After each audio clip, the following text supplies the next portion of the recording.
thôi mày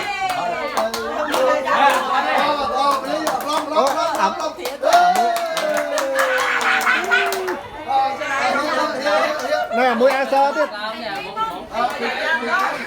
rồi già tiếp ạ anh đã còn tới nó mới cặp luôn nha này cặp luôn anh cặp luôn ba ơi ông luôn một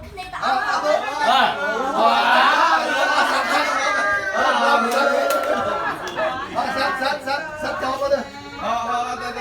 trời đưa cái tàu ra học lòng luôn kia máu cho có thấy 30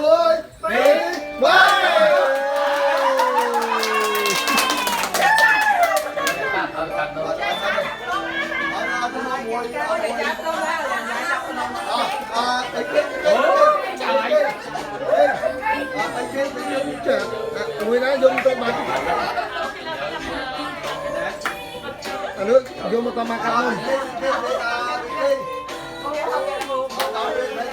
bây giờ giá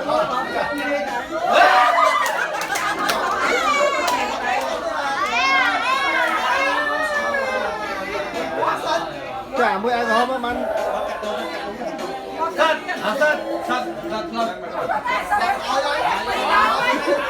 Happy birthday to you.